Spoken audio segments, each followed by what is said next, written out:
Viewers, इस video में हम सीखेंगे कि हम एरे कमांड ऑटोकैड में कैसे लगाते हैं। एरे कमांड तीन तरह के होते हैं: रेक्टेंगुलर एरे, पोलर एरे और पाथ एरे।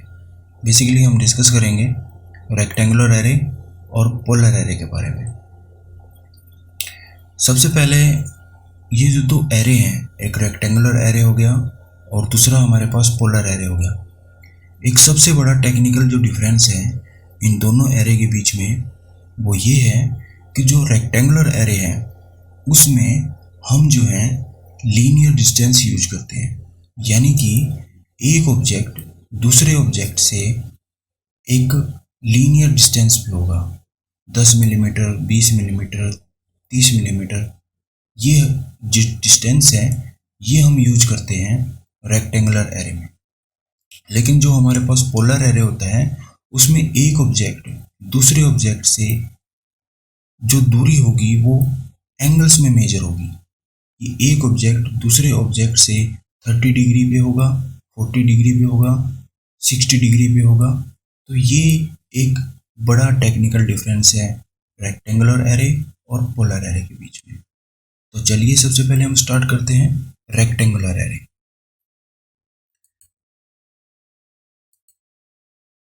इस स्क्रीन पे आप देख सकते हैं, यहाँ पे हमारे पास कुछ ऑब्जेक्ट हैं। आप यहाँ पे देख सकते हैं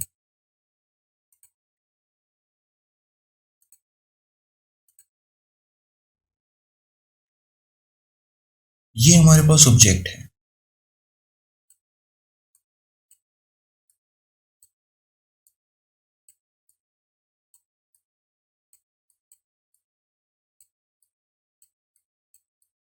और ये ऑब्जेक्ट एक लाइन के अंदर रखा हुआ है और ये लाइन जो है दो है, एक लाइन ये होगी और एक लाइन ये होगी। तो ये एक्चुअल में इसी को हम एरे बोलते हैं और इसको हम रेक्टेंगुलर एरे बोलते हैं। इसमें आप देख सकते हो जो 25 है ये एक लीनियर डिस्टेंस है, ये कोई एंगल नहीं है। यहाँ पर भी आप देख सकते हो ये हमारे पास लीनियर डिस्टेंस है। तो ये तो हमारे पास ऑब्जेक्ट हो गया जो इस तरीके से एक पैटर्न में रखा हुआ है और इसी को हम एरे बोलते हैं। तो ये जो हमारे पास एरो का निशान लगा हुआ है, यानी कि ये जो हमारे पास है 1 2 3 4 5, ये हमारे पास कॉलम्स हैं। और ये जो हमारे पास 1 2, ये हमारे पास रो है।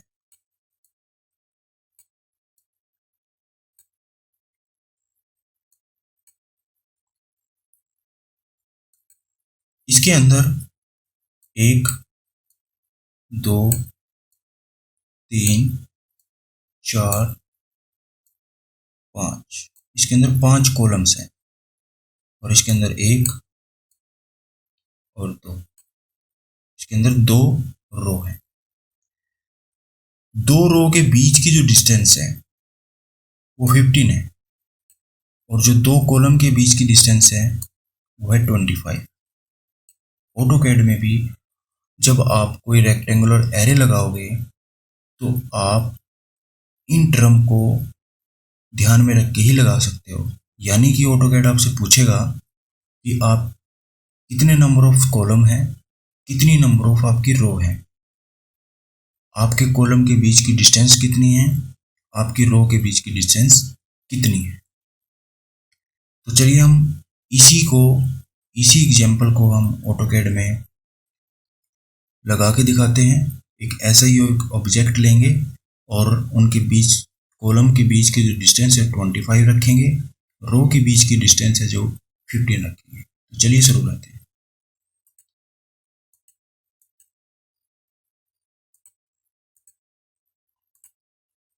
मैं एक ऑब्जेक्ट ड्रा करता हूँ।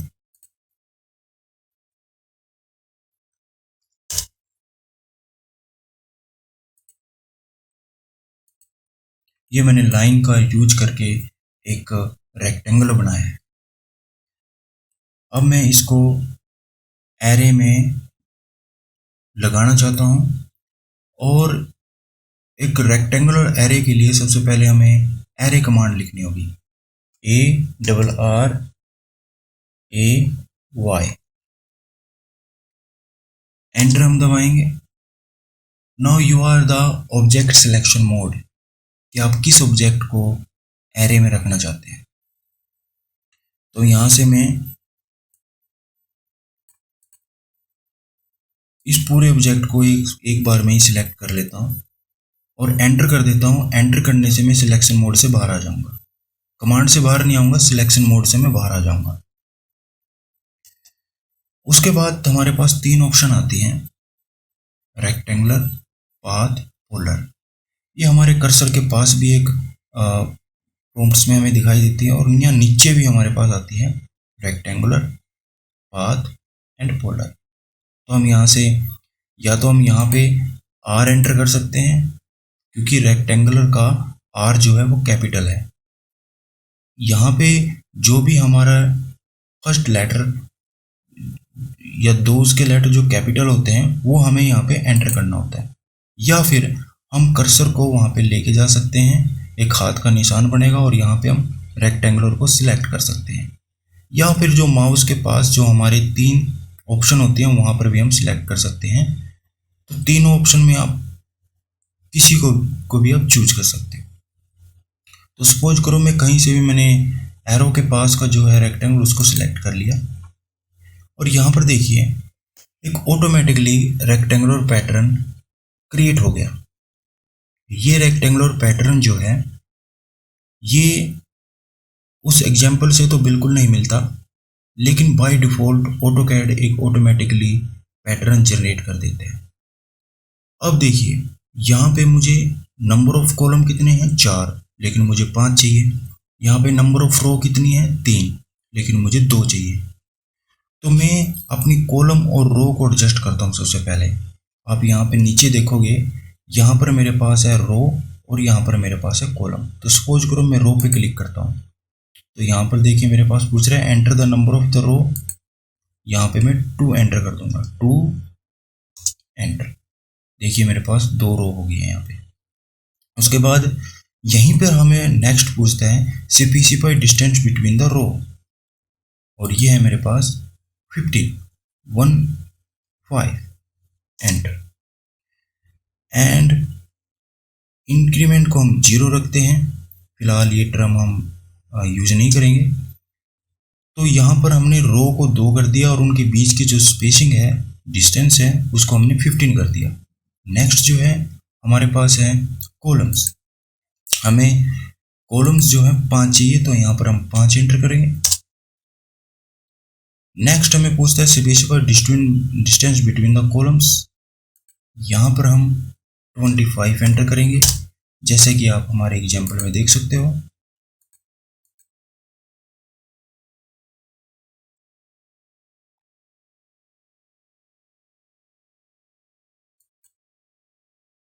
मैं कमांड सिलेक्शन मोड में हूँ, तो शायद मैं लेआउट में नहीं जा सकता। तो यहाँ पर जो डिस्टेंस थी कॉलम के बीच में वो हमारे एग्जाम्पल के अंदर 25 थी, और यहाँ पर मैं एंटर कर देता हूँ। कमांड से बाहर आने के लिए स्पेस बार या हम एंटर कर देते हैं। तो चलिए हम माप के देखते हैं कि हमारा एरे सही लगा है या नहीं लगा है। तो यहाँ से हम स्टार्ट करते हैं, sorry, this is the 25 from 1 point two the next point, और यहाँ से यहाँ पे 15। तो यहाँ पर हमारा जो एरे है उनके ऑब्जेक्ट के बीच में हमारे पास स्पेसिंग बिल्कुल सही है। आप 25 को यहाँ से माप सकते हो, यहाँ से माप सकते हो, आपको 25 ही मिलेगा। ये एक्चुअली हमारे पास एक ऑब्जेक्ट से दूसरे ऑब्जेक्ट के बीच की डिस्टेंस होती है। यहाँ पे नंबर ऑफ कॉलम है हमारे पास 1 2 3 4 5, और यहाँ पर रो जो है 1 और 2। तो आई होप कि आपके समझ में आया होगा। तो चलिए हम आगे बढ़ते हैं और शुरू करते हैं नेक्स्ट एग्जाम्पल, जो है हमारे पास पोलर लेआउट। ये आप एक एग्जाम्पल देख सकते हैं। और यहाँ पर देख सकते हैं हमारे पास ये एक ऑब्जेक्ट है सर्कल, जिसका डाया हमारे पास 10 है। और आप यहाँ पे देख सकते हो इनके जो बीच की डिस्टेंस है वो किसी लीनियर डिस्टेंस में नहीं है, मिलीमीटर में नहीं है, वो डिग्री में है। ये हमारे पास एक ऑब्जेक्ट दूसरे ऑब्जेक्ट से 45 डिग्री के एंगल पे है। और यहाँ पर आप देख सकते हो 1 2 3 4 5 6 7 और 8।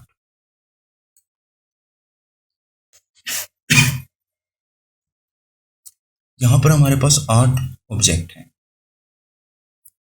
ये हमारे पास सेंटर है पोलर एरे का, ठीक है। यदि जब हमें ऑटोकैड में हम पोलर एरे लगाते हैं तो वहाँ पर हमें पूछता है सेंटर, तो ये वो सेंटर है जो वो ऑटोकैड में हमसे पूछे, ठीक है। ये वो सेंटर है, यानी कि जो ये 50 डाया है इसको हम पीसीडी बोलते हैं, जिस पे ये सारे के सारे सर्कल जो है लगे हुए हैं। तो इस 50 डाया का जो सर्कल है उसका सेंटर जो है वो एरे का सेंटर कहलाता है, पोलर एरे का सेंटर कहलाता है वो। तो चलिए इसी एग्जांपल को हम लगा के देखते हैं ऑटोकैड के अंदर।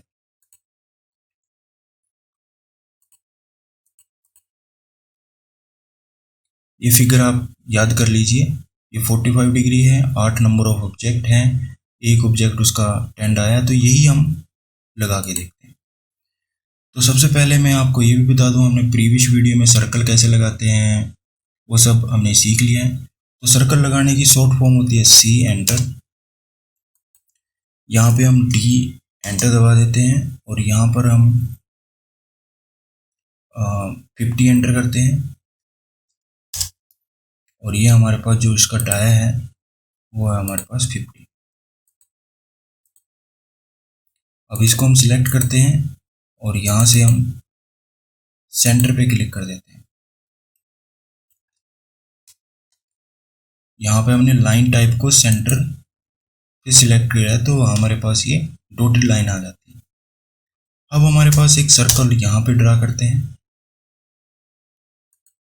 और इसका जो डी एंटर कर देते हैं। यहाँ पे हमारे पास 10 मिलीमीटर इसका डायमीटर है। ये देखिए हमारे पास 10 मिलीमीटर। अब हमें ये सर्कल जो है 8 सर्कल लगाने हैं इस सर्कल के ऊपर। तो चलिए हम स्टार्ट करते हैं। सबसे पहले एरे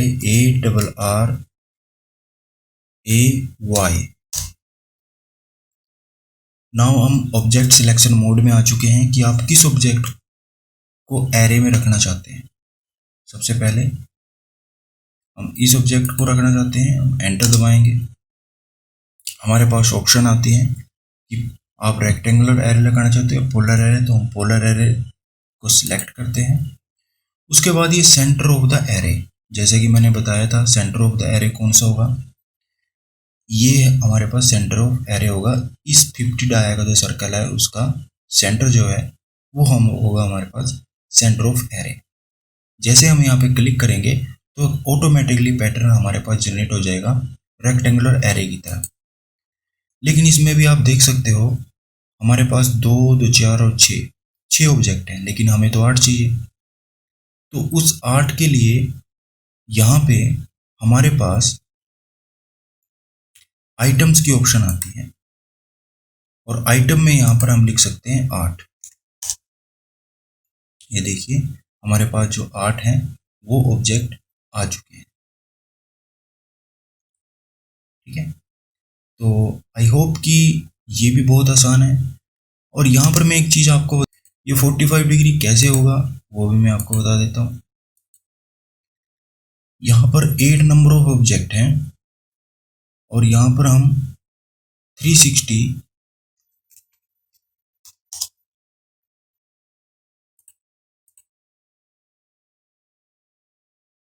यहाँ पर हम 360 डिवाइड बाय 8 हम करते हैं तो यहाँ पर हमारे पास आ जाता है 45। ये देखिए यहाँ पे 360 डिवाइड बाई 8 तो हमारे पास 45 आ जाते हैं। तो यहाँ पर ये इस तरीके से जो हमारे पास एंगल है वो 45 आया है। ठीक है, ये जो हमारे पास सर्कल होता है, मैं एंगल के बारे में भी आपको थोड़ा सा बता देता हूँ। ये कंप्लीट जो एंगल है वो 360 डिग्री का होता है। ठीक है, ये कंप्लीट 360 डिग्री होता है। यदि हमारे पास 8 नंबर ऑब्जेक्ट हैं तो यहाँ पे 360 डिवाइड बाय 8 और यहाँ पर हमारे पास आ जाएगा 45 डिग्री, यानी एक ऑब्जेक्ट दूसरे ऑब्जेक्ट से 45 डिग्री पे होगा। ठीक है, आई होप कि आपकी समझ में आ चुका होगा। अब यहाँ पर पोलर एरे में एक थोड़ी सी एडवांस चीज़ है जो मैं आपको बिल्कुल शेयर करना चाहूँगा। यदि मैं इस पर डबल क्लिक करता हूँ तो यहाँ पर हम देख सकते हैं, यहाँ पर यदि मैं चाहता हूँ कि यहाँ पे एक फिल एंगल हमारे पास आता है, यहाँ पर आप देख सकते हो 360। यदि फिल एंगल हमें 360 पे है तो उसका मतलब ये जो 8 नंबर ऑफ आइटम है ये पूरे 360 पर ही आएंगे, पूरे 360 को कवर करेंगे। लेकिन यदि मैं फिल एंगल को मान लीजिए 180 डिग्री कर देता हूँ तो इसका मतलब ये होगा 180 डिग्री पे ये सारे के सारे ऑब्जेक्ट आ जाएंगे। मैं आपको करके दिखा देता हूँ। 180 एंटर, तो आप देख सकते हो ये जो है पूरे यहाँ से लेकर के यहाँ तक 180 डिग्री होगा। ये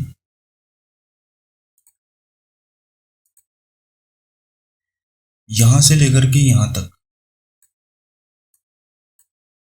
ये मेरे पास जो है 180 डिग्री है,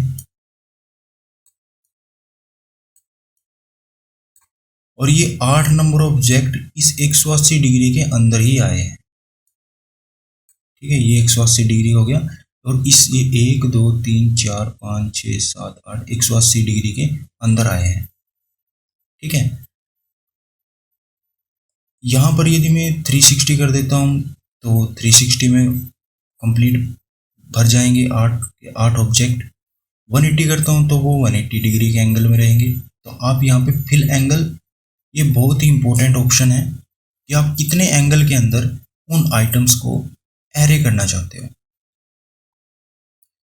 ठीक है, अब यहाँ पर यदि मैं एक ऑब्जेक्ट और दूसरे ऑब्जेक्ट के बीच का एंगल देखता हूँ तो वो मुझे निकालना पड़ेगा। तो यहाँ पे हम इनके बीच का जो एंगल होगा वो होगा 25.714। यहाँ पर आप देख सकते हैं कि यहाँ पर हमें जो है 180 को हमें 7 से डिवाइड करना होगा, और यहाँ पर जो वैल्यू आएगी हमारे पास 25.71 के लगभग आएगी। ठीक है, तो यही हमारे पास एंगल इसके बीच में शो कर रहा है। तो आई होप कि ये आपकी समझ में आया होगा। मैंने अच्छी तरह क्लियर आपकी समझ में आ चुका होगा। अब नेक्स्ट इसमें हमारे पास रेक्टेंगुलर और पोलर एरे हमारे पास दोनों इसमें दिए गए हैं। इस ड्राइंग की हम प्रैक्टिस करेंगे। ये एक इंडस्ट्रियल ड्राइंग है। जब तक आप एक इंडस्ट्रियल ड्राइंग की प्रैक्टिस नहीं कर पाओगे तब तक आप ऑटोकैड नहीं सीख पाओगे। आप जब तक प्रैक्टिस नहीं करोगे तो आप पिछला जो है भूलते चले जाओगे। तो बहुत ज़रूरी है कि आपकी जो हमारी इंडस्ट्रियल ड्राइंग है उससे प्रैक्टिस होनी बहुत ज़रूरी है। तो हम नेक्स्ट वीडियो के अंदर इस ड्राइंग की प्रैक्टिस करेंगे।